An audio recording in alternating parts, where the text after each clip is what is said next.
Assalamualaikum warahmatullahi wabarakatuh. Anda menyaksikan Breaking News WSAL TV. Saudara Ormas Wahda Islamiyah membantah pemberitaan Metro TV yang memasukkan lembaganya dan juga ketua umumnya Ustadz Dr. Muhammad Zaitun Rasmin ke dalam jaringan terorisme. Mereka menganggap hal tersebut merupakan fitnah dan pencemaran nama baik. Informasi selengkapnya kami rangkaikan dengan informasi seputar aksi damai di depan Kedutaan Besar Rusia yang dilaksanakan oleh sejumlah LSM di Indonesia. Berikut tayangan selengkapnya. Alhamdulillah ala kulli hal, wassalatu wassalam ala sahbi wal an. Izinkan kami Muhammad Ikhwan Jalil, Wakil Ketua Umum Dewan Pimpinan Pusat Wahda Islamiyah, membacakan surat klarifikasi pemberitaan Metro TV tanggal 3 Januari 2016. Bismillahirrahmanirrahim.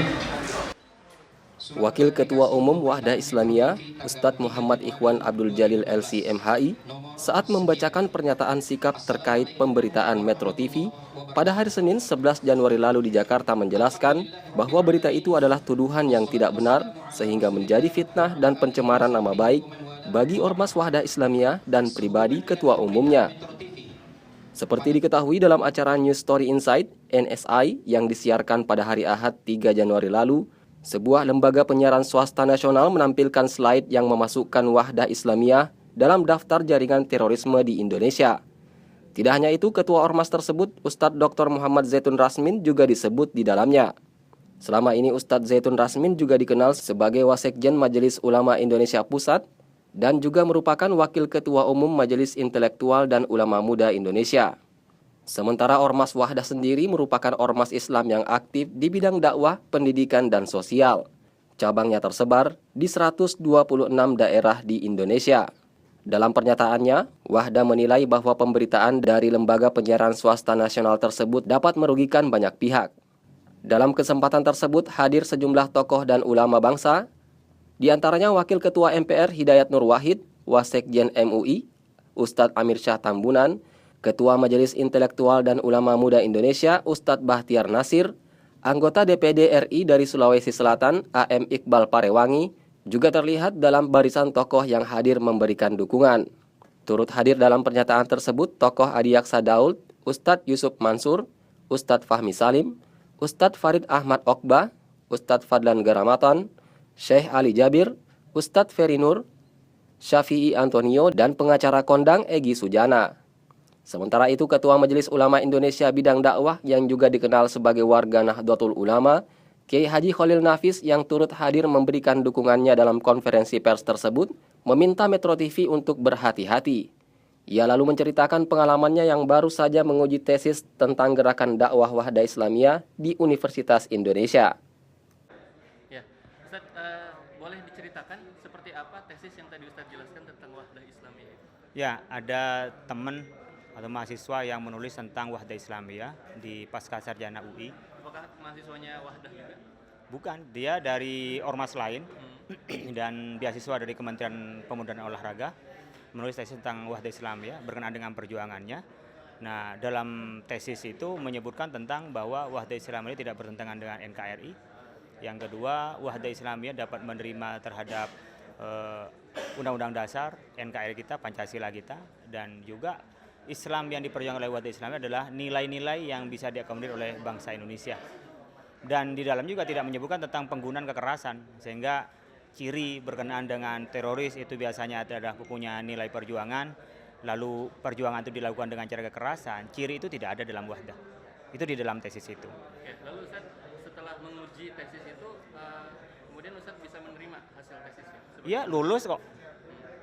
Kita luluskan, dan yang uji bukan hanya saya, ada Prof. Roni, ada juga pengamat intelijen Dr. Purwanto, dan saya sendiri.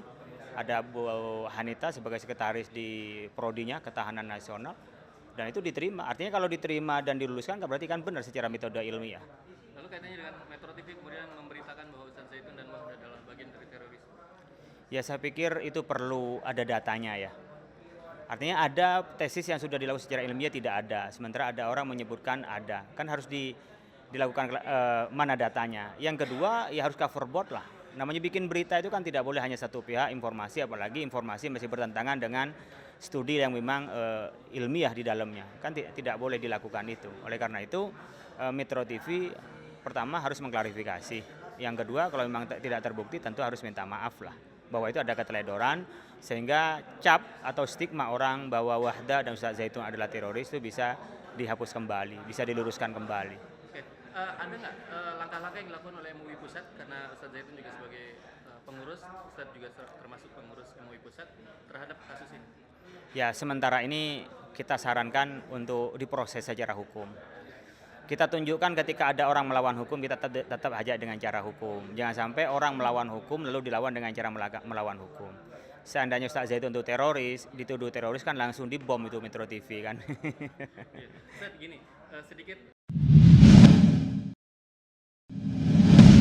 Invasi militer Rusia ke wilayah Suriah sejak malam 30 September 2015 lalu telah memperburuk kondisi kemanusiaan di Suriah. Alasan Rusia untuk masuk ke Suriah dengan dalih memerangi terorisme justru bertolak belakang dengan fakta di lapangan. Ribuan warga sipil dan ratusan wanita serta anak-anak meregang nyawa. Hal tersebut dengan jelas mengungkap bahwa agresi Rusia hanyalah menambah amunisi untuk melanggengkan kejahatan hak asasi manusia yang dilakukan oleh diktator Bashar Assad. Dan pemirsa, Syrian Observatory for Human Rights (SOHR) mencatat 55.219 orang telah tewas akibat tragedi kemanusiaan di Suriah sejak 1 Januari sampai 31 Desember tahun lalu. Warga sipil menempati jumlah korban terbanyak, yaitu lebih dari 20.000 orang.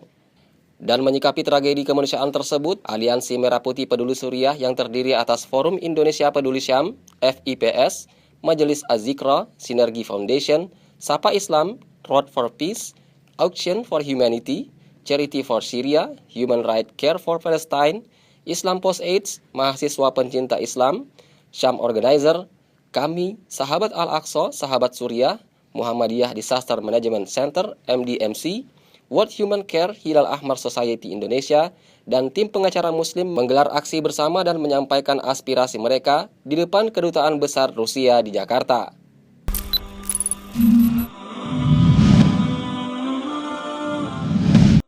Ya, pemirsa Wisal TV, saat ini saya sudah bersama koordinator aksi atas nama Aliansi Merah Putih Peduli Suriah, yaitu Bang Wisnu Teguh. Baik, Bang Teguh, Bang Wisnu, apa sebetulnya tema utamanya atau poin pentingnya dari aksi kali ini? Ya, tema penting dalam aksi damai kami yaitu menyuarakan penolakan serta reaksi kami ketidaksetujuan atas kebiadaban invasi militer Rusia di Suriah yang dengan berdalih memerangi teroris, namun secara faktual yang menjadi korban keganasan mereka adalah rakyat Suriah, warga sipil, dan yang notabene mereka juga saudara-saudara kita sesama Muslim. Dan dalam kesempatan kali ini kami juga misi kami juga, pesan-pesan kami juga bukan hanya ditujukan kepada Rusia saja, namun kita tujukan kepada Amerika juga, Obama, juga kepada Iran, Rouhani dalam hal ini sebagai pemimpinnya, dan juga kepada rezim Bashar Assad sendiri yang telah lancang ya mencabik-cabik hak asasi manusia terkait dengan tragedi kemanusiaan yang terjadi di Suriah. Jadi pesan kami bukan hanya sekadar fokus di Rusia saja, namun aksi kami ini juga menentang kepada seluruh negara-negara yang ikut serta dalam invasi militer ke Suriah yang menewaskan saat sekarang ini per 2015 sudah 55.000 lebih orang meninggal dunia dalam kondisi yang sangat tragis. Bagaimana kondisi terkini dari Suriah itu yang Bang Wisnu ketahui?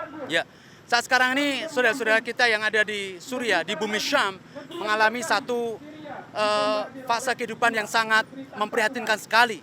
Tragedi kemanusiaan yang mungkin bisa dikatakan yang belum pernah terjadi dalam satu dekade ini. Sebagaimana juga yang dinyatakan dalam press conference yang dilakukan oleh Ban Ki-moon sendiri, Sekjen PBB, bahwasanya krisis kemanusiaan di Suriah adalah krisis terbesar pasca Perang Dingin. Inilah yang terjadi sebenarnya. Dan kami menghimbau kepada seluruh elemen masyarakat Indonesia dalam hari ini, tentu saja apa yang terjadi di Suriah sebenarnya adalah satu peristiwa yang sudah gamblang. Tidak cukup, tidak mesti harus Anda pintar-pintar dalam menganalisa. Namun apa yang terjadi di Suriah sudah gamblang, yaitu sudah banyak korban-korban manusia, saudara-saudara kita sendiri dalam kondisi yang sangat tragis. Maka ini tentu saja sudah bisa menggerakkan hati nurani kita, tentu saja. Tanpa kita harus menengok dan melirik pada permasalahan-permasalahan politik dan yang lainnya. Namun yang paling utama dalam hal ini adalah sudah ratusan ribu meninggal dunia dalam kurun waktu selama 4 tahun. Dan ini tentu saja tragedi kemanusiaan yang sangat memprihatinkan. Nah, kalau dari Aliansi Merah Putih Peduli Syariah ini kemudian tidak difasilitasi bertemu dengan pihak Kedutaan Besar Rusia, apa yang akan Anda beserta Aliansi Merah Putih Peduli Syariah Suriah yang akan Anda lakukan? Ya, benar sekali. Pada kesempatan kali ini sangat disayangkan sekali betapa Kedutaan Besar Rusia tidak memiliki satu itikat baik dalam merespon rasa solidaritas bangsa Indonesia. Ya, ini sungguh sangat kami sayangkan pada kesempatan kali ini. Dan tentu saja aksi damai kami ini akan terus berlanjut sampai kami bisa betul-betul bertemu pihak kedutaan atau representasi dari kedutaan secara resmi. Dan tentu saja pada hari ini kami sangat kecewa. Hanya gara-gara karena libur saja, kata-kata libur itu mengeliminir ataupun menganulir jadwal audiensi kita dengan mereka. Ya, sementara perlu dicatat, sementara mereka tidak pernah libur dalam membombardir dan membombing saudara-saudara kaum muslimin yang ada di Suriah. Baik, terima kasih Bang Wisnu. Kita kembali ke studio. Ya, demikian breaking news untuk kali ini. Terima kasih atas perhatian dan kebersamaan Anda dan selamat menyaksikan acara kami selanjutnya.